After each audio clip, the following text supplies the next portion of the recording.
What do you think of when you think of trick-or-treating?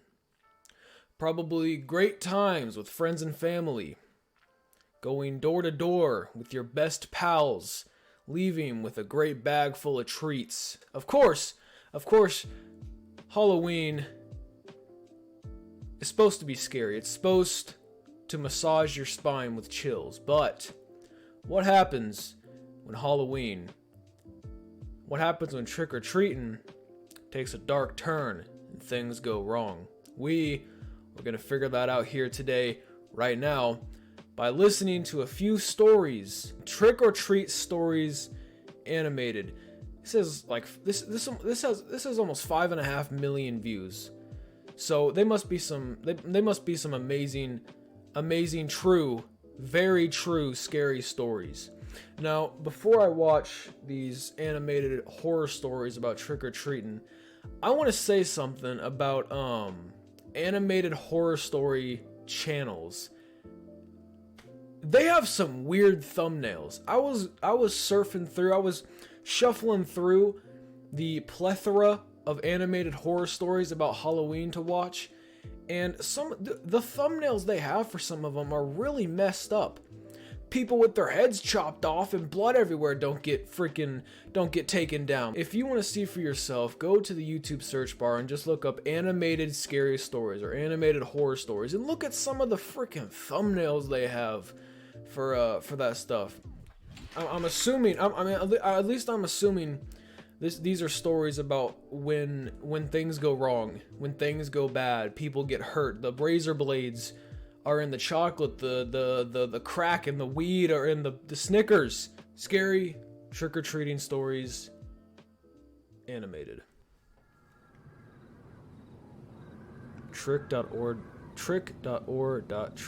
It was Halloween night of 2007, freshman year in high school, and I was with my friends, Ivan, Ryan, and Jesse.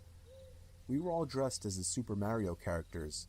I was Luigi since I was the second tallest. Ivan was Mario since he's short and buff. Not that Mario is buff. Jesse was Waluigi because he's freakishly tall and skinny, and Ryan was Wario because he's just really fat. So they were the... I wish I could go trick-or-treating as a freshman in high school. I haven't been trick-or-treating in like... What, I'm a junior now, sophomore, freshman. At least 3 years. 4 years maybe. My feet started to hurt, and I had to constantly switch arms for holding the now 10-pound pillow sack of candy, but we planned on going until our bags were completely full. A lot of the house...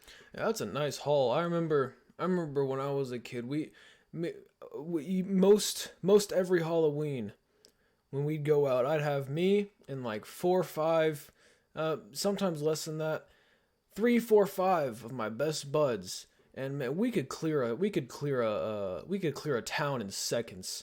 I like to think if I like to think we could break some kind of world record if our numbers were documented. Approaching our next house, we saw a purple bucket on the stoop, which was the best feeling ever.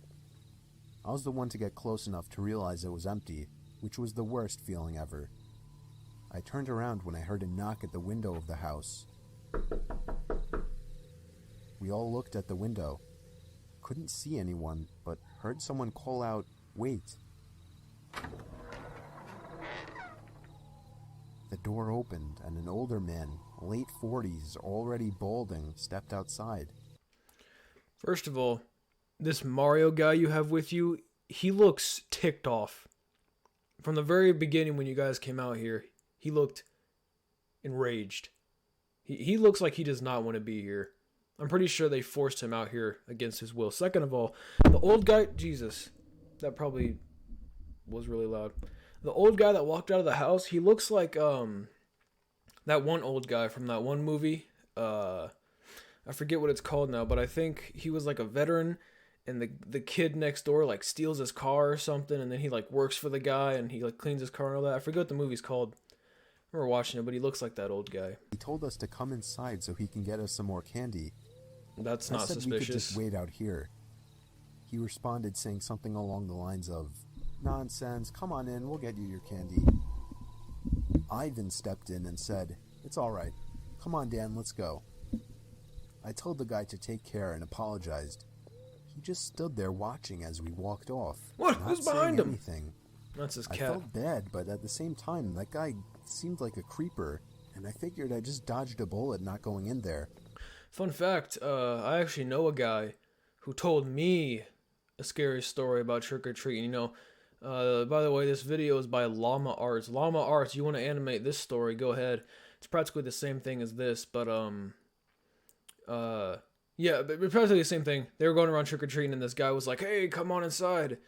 And, this guy, my friend, he was like, okay. He started to walk inside, and his friend was like, whoa, we gotta go. So... We were walking down close to the nature preserve now, so there weren't That's a many good houses costume. around us. At this point, we were now walking back closer to Jesse's house. I noticed Ryan had stopped walking, and I turned around to see what's up. He said he heard someone moving from behind the trees in the preserve.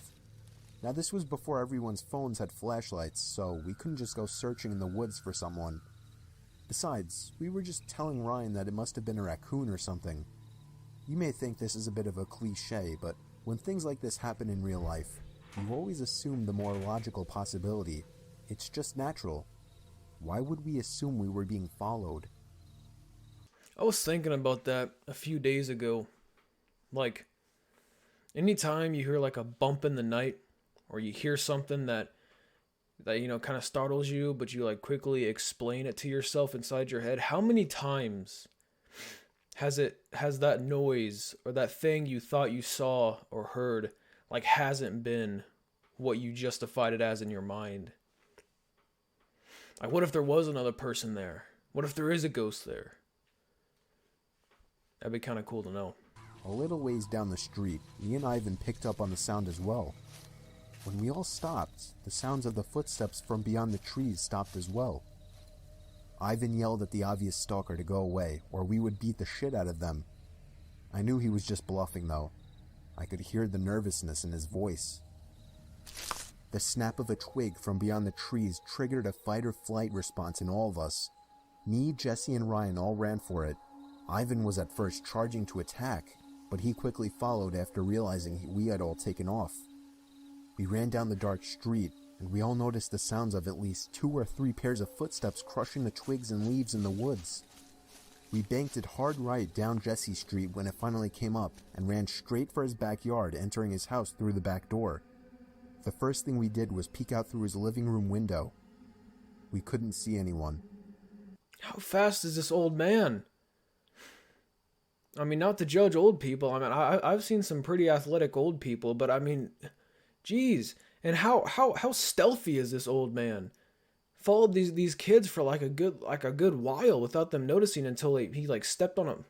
Oh my gosh. This is what I was telling a couple people I know. I was telling some friends a few days ago that old people are a lot more less vulnerable than you think.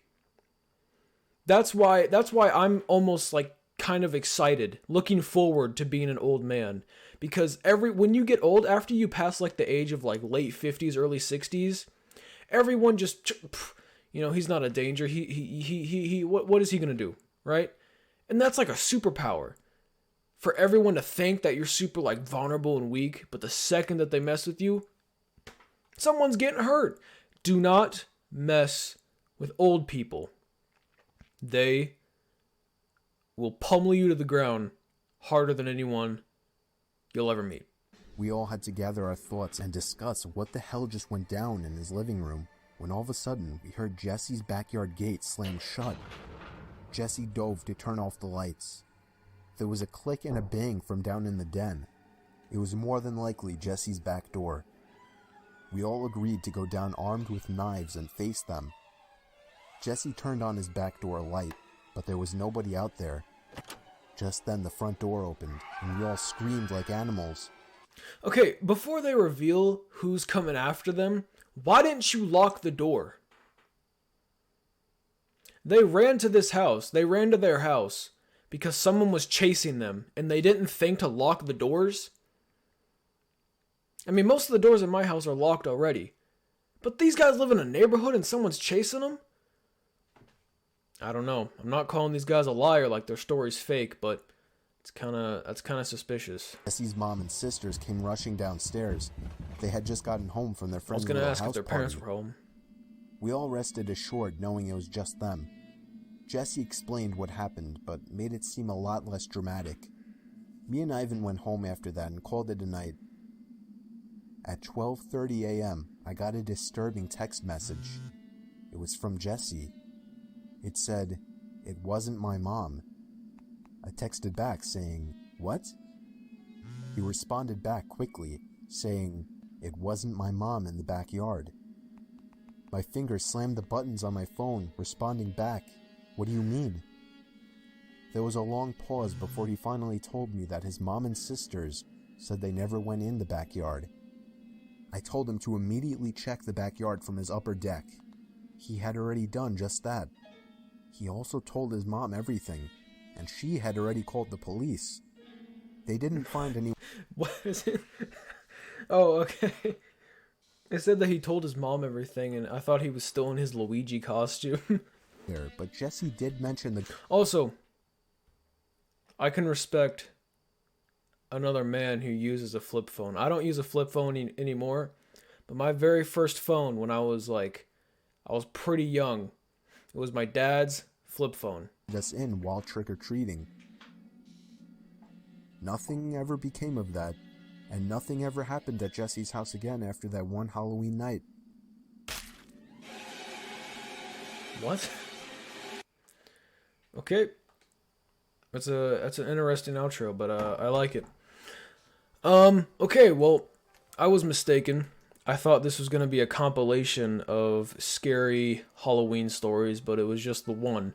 But it was a good one. You know what? I liked it. I liked the mystery of not knowing who was chasing them home and who was in the backyard. Which, even if in the theoretical situation that someone chased me home, even if my mother and sister walked in and that explained the noise at the back door, that still doesn't explain who was behind the tree and who chased you all the way there. You know, I don't think your mother and sister did that. I mean, unless they did. That was Trick or Treat Stories animated, that was a Trick or Treat story animated. I will leave a link down below to the original video if you want to go watch it for yourself. I definitely, out of the horror story animated channels, this one seems the least weird, and has the least weird thumbnails. I mean, still weird, but hey, I know some weird people, and they're still cool.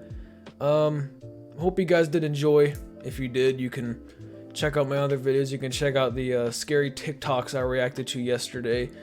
And yeah, I'll see you guys in the next one. Bye.